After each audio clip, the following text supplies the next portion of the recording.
الشيطان الرجيم بسم الله الرحمن الرحيم قل هو الله أحد الله الصمد لم يلد ولم يولد ولم يكن له كفوا أحد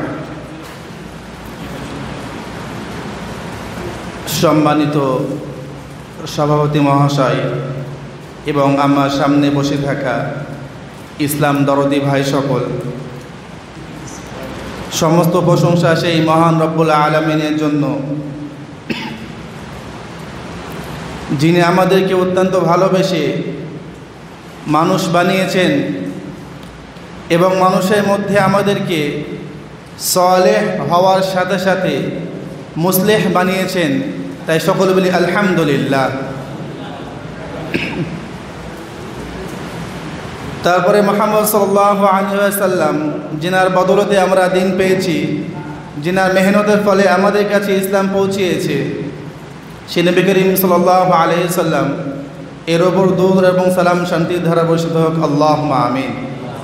রব্বি ইশরাহ লি সাদরি ওয়া ইয়াসসির লি আমরি ওয়াহলুল উকদাতাম মিন লিসানি ইয়াফকাহু কওলি। বিসমিল্লাহ।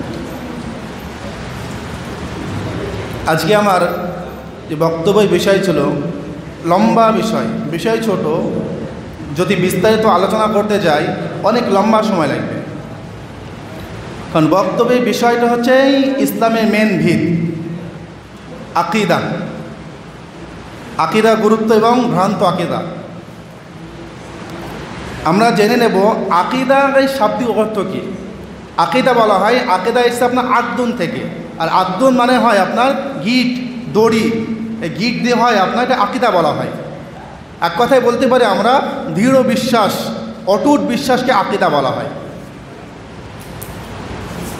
যদি আমরা ভালোভাবে বলি তাহলে বলতে পারবো যে তাগুত, আমরা তাগুত একটা শব্দ শুনেছি আমরা, তাগুতের বিপরীত হচ্ছে আকিদা, আকিদার বিপরীত হচ্ছে তাগুত।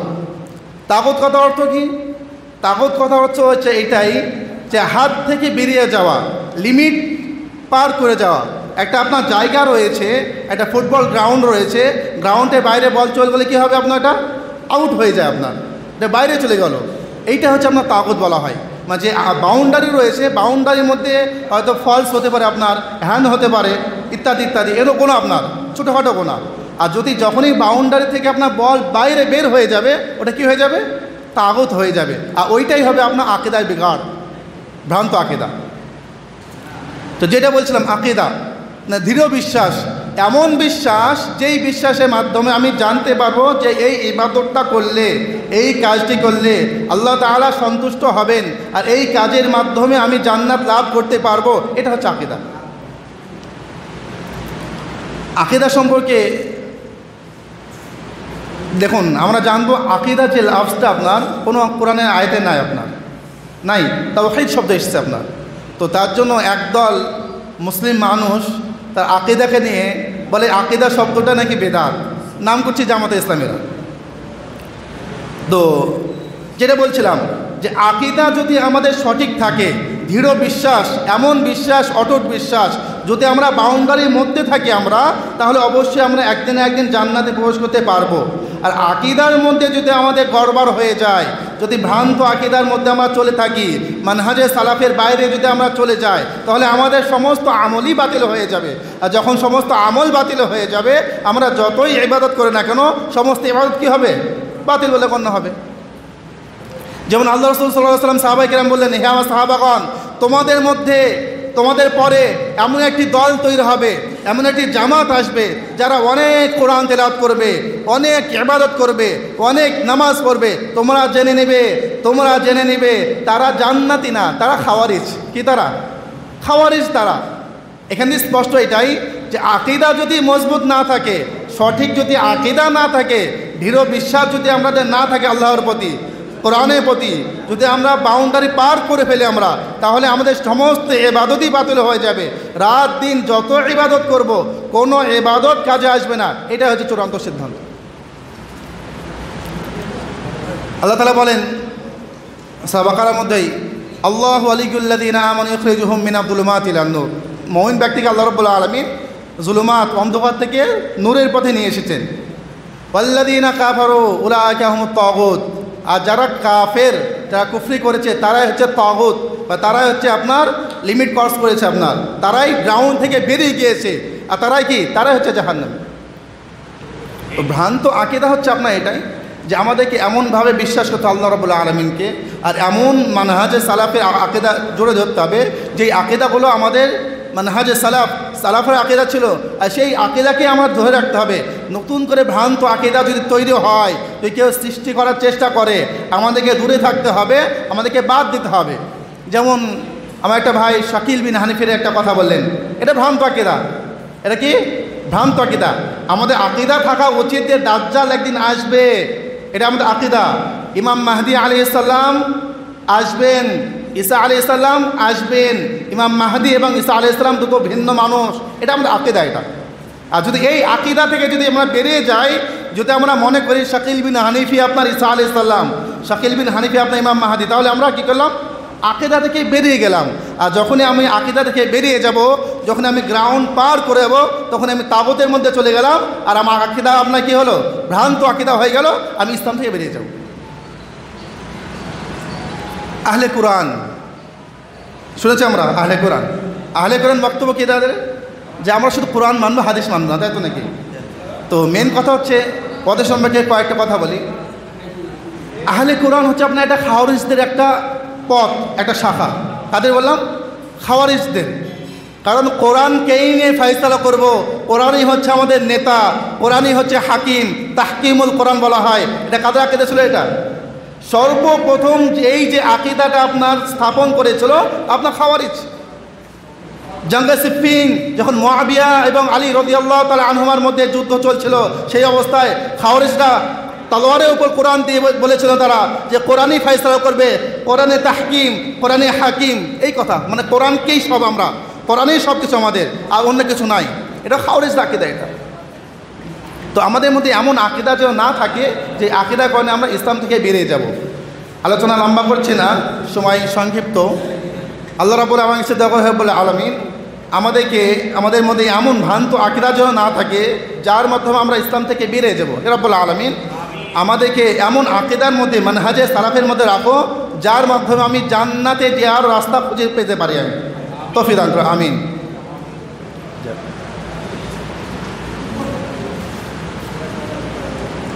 আমাদের মধ্যে বেশ কয়েকটা প্রশ্ন এসেছে, আমরা প্রশ্নের উত্তরগুলো জেনে নেব ইনশাআল্লাহ। আসসালামু আলাইকুম। শাইখ, আমরা বাপদাদার কাল থেকে অনেক কিছু করে আসছি, কিন্তু এখন নতুন হচ্ছে আর নতুন হাদিস করা হচ্ছে, আর হচ্ছে নামাজ পড়তে নিয়ত করা যাবে না, মারা গেলে কুলখানি করা যাবে না, মহরমে নাচ বের করা যাবে না, ফরজ নামাজের পরে সম্মিলিত মোনাজাত হবে না, এক রাকাত নিয়ত করা যাবে, নামাজে বারবার হাত তুলতে হবে, রকলাজান করতে হবে, এই সম্পর্কে আপনার মতামত? এটা আপনার যে ভাই প্রশ্ন করেছে, মানে 2 ঘন্টার আপনার উত্তর, 2 ঘন্টা বক্তব্য দিতে হবে তার উপরে। তো ভাই যেটা বললেন, যেটা প্রশ্ন করেছেন আপনার, যে আগের যুগে ছিল না, এখন চলে এসেছে, তাই তো নাকি? আগে হয়তো আমার বাপ দাদার একটা আমল করেছে, আমরা এখন করছি এটা। আলেম ওলামা, নতুন নতুন আলেম এসছেন, তারা এই কথা বলছেন। আমি এটা আপনার কথা বলবো, আমরা অবগত থাকবো অবশ্যই যে আগে যদি আপনার কোনো আলেম যদি একটা হাদিস যাচাই বাছাই করতেন, একটা হাদিস সম্পর্কে জানবো আমি, তাহলে সেই আলেমকে আপনার অনেক খোঁজ করতে হতো না? অনেক খোঁজ করতে হতো। নাসিরউদ্দিন আলবানী, আল্লামা নাসিরউদ্দিন আলবানী, যিনি মুহাদ্দিস বর্তমান যুগে, তিনিও শেষ যুগে আপনার একটা কিতাব লিখে গিয়েছেন যে আমার দ্বারা এই হাদিসে ভুল হয়ে গিয়েছে, এই হাদিসগুলো আমি সহি বলেছি, হাদিসগুলো সহি, এই হাদিসকে আমি সহি বলেছি, হাদিসগুলো সহি। তো দ্বিতীয় কথা হচ্ছে এটাই, কোনো ভাই যদি কেউ বলে বাপ দাদা করে গিয়েছে আমি কেন করব, দেখুন, ইন্না ওয়াজাদনা আবা আনা, এটা কার কথা ছিল? এটা ইহুদিদের কথা। এটা কার কথা? আহলে কিতাব ইহুদিদের কথা ছিল, ইন্না ওয়াজাদনা আবা আনা, আমার বাপ দাদা করে গিয়েছে আমি করছি, আমার বাপ দাদা করে গিয়েছে আমি এটা করছি। এটা ইহুদিদের কথা ছিল। মুসলিম তো সেই ব্যক্তি যে বলবে ইন্না সামি'না ওয়া আতা'না, আমি যেইটাই শুনবো আমি তাহকিক করব, আমি মেনে নেব। দ্বিতীয় কথা, যদি যদি সমস্যা যদি হয়, যদি আমাদের মধ্যে ভুল এরকম মনে হয় না এটা নতুন কথা, এর মাধ্যমে হয়তো বিভ্রান্তি সৃষ্টি হচ্ছে, ভাই আপনার সামনে দলিল খুলে দেব, আপনার সামনে হাদিস কোরআন খুলে দেব, আপনি নিজে দেখুন, নিজে পড়ুন, নিজে বুঝুন। আমরা ব্যারেলির মতন নয় যে না আমি যেটা বলবো এটা সঠিক, তোমাকে পড়ার অধিকার নাই। হিন্দুদের মতন নয়, তোমার বেদ পড়া জায়েজ নাই, তুমি দেখতে পাবে না তা। আমি বলবো আপনার সামনে হাদিস কোরআন আমি খুলে দিচ্ছি, যদি প্রয়োজন হয় আমি বলছি আপনাকে দেখাবো, আপনি নিজ চোখে দেখুন, কোনো সমস্যা নাই। তো যেটা সঠিক ওইটা মানার চেষ্টা করুন। কেন মানবো আমি? প্রতিটা ইমাম, যত ইমাম রয়েছে প্রতিটা ইমামই এই কথা বলেছে, যখন কোনো সহি হাদিস পেয়ে যাবো ওইটা আমার মাযহাব।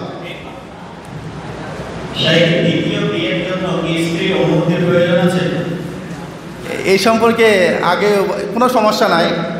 এই ক্ষেত্রে দ্বিতীয় বিবাহের জন্য স্ত্রী যদি আপনার বাইরে থাকুক অথবা অন্য কোথায়, স্বামী যদি কোনো বাইরের রাষ্ট্রে কাজ করে, অথবা স্বামী যদি নিজে গ্রামে থাকে, নিজে গৃহে আপনার স্ত্রী রয়েছে, সেই অবস্থায় অন্য গ্রামে একটা মেয়েকে বিয়ে করতে চায়, ওখানে রাখতে চায় বা অন্য শহরে রাখতে চায়, স্ত্রীর অনুমতি নেওয়া কোনো প্রয়োজন নাই। দ্বিতীয় বিবাহের সাথে প্রথম স্ত্রীর কোনো সম্পর্ক নেই।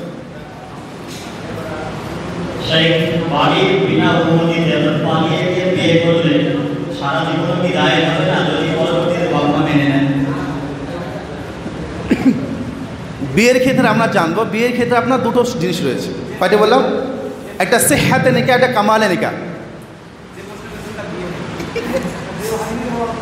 হ্যাঁ, মানে বিয়ের ক্ষেত্রে দুটো বিষয়, একটা সিহহাতে নিকাহ, একটা কামালে নিকাহ। কামালে নিকাহ মানে কি? নিকাহ মানে কি আপনার যে বিবাহ তো হয়ে যাবে কিন্তু সম্পূর্ণ হবে না, এটা বলা হয় কামালে নিকাহ। যেমন আপনার দেনমোহর, দেনমোহর যদি না দেয় কেউ আপনার বিয়ে হয়ে যাবে, পরবর্তী ক্ষেত্রে আপনার শোধ করে দিলে আপনার বিয়ে হয়ে যাবে, কোনো সমস্যা নাই। সাক্ষী ইত্যাদি ইত্যাদি আপনার। আর এটা সিহহাতে নিকাহ। সিহহাতে নিকাহ হচ্ছে এটাই, যেই জিনিসটা তখনই লাগবে, সাথে সাথেই লাগবে, আর সাথে সাথে যদি না পাওয়া যায় বিবাহ হবে না। যেমন কোনো মহিলা যদি আপনার তার গার্জেন থাকে, পিতা থাকে, আর পিতা যদি অনুমতি না দেয়, বিনা পিতার অনুমতিতে যদি বিবাহ করে, সেই বিবাহ বাতিল বাতিল বাতিল। এবার তখন হয়তো পিতাকে জানিয়েছে একটা মেয়ে, ছেলের ক্ষেত্রে গার্জেনের কোনো প্রয়োজন নাই, ছেলের ক্ষেত্রে গার্জেনের কোনো প্রয়োজন নাই, ছেলে আপনার খুদ একাই বিবাহ করতে পারে, কোনো সমস্যা নাই। কোনো মেয়ে যদি তার পিতাকে, তার ভাইকে বলে আসছে আমি অমুক ছেলেকে পছন্দ করি, আমি বিয়ে করব, বাপ মা মানছে না, আপনার ভাই মানছে না, বয়স হয়ে গিয়েছে, হয়তো কোনো ক্ষেত্রে কোনো কারণই না, অন্য কোনো কারণ দেখাচ্ছে, হয়তো গরিব ইত্যাদি ইত্যাদি, সেই ক্ষেত্রে মানে মেয়ে আপনার বড় হয়ে গিয়েছে, আর থাকতে পারছে না, সেই অবস্থায় যদি পালিয়ে যায়, আপনার এক প্রকার ওলামা বলছেন, ফতোয়া দিয়েছেন, তার জন্য জায়েজ। কিন্তু তার সত্ত্বেও কোনো একজন গার্জেন লাগবে, আপনার অলি লাগবে, কাউকে অলি বানাতে হবে, আর দুজন সাক্ষী বিবাহ সম্পন্ন করতে হবে। এটা কখন বললাম? এটা কখন? মেয়ের বয়স অতিরিক্ত হয়ে গিয়েছে আর বিয়ে দিচ্ছে না, তখন। মেয়ে যদি 16 বছর বয়স হয় তাহলে জায়েজ নয়। যা হোক,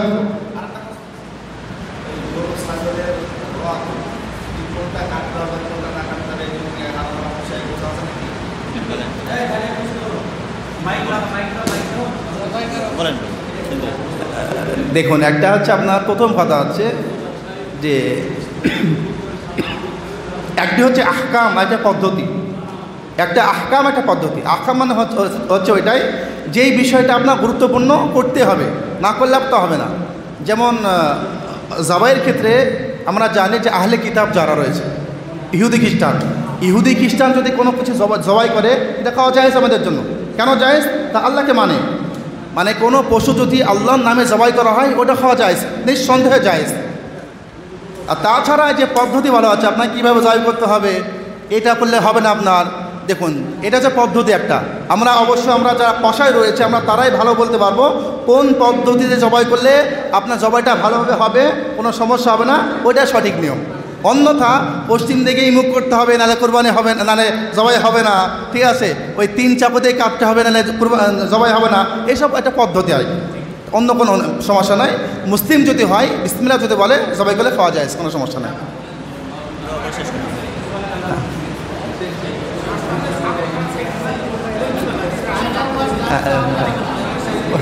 হ্যাঁ বলেন।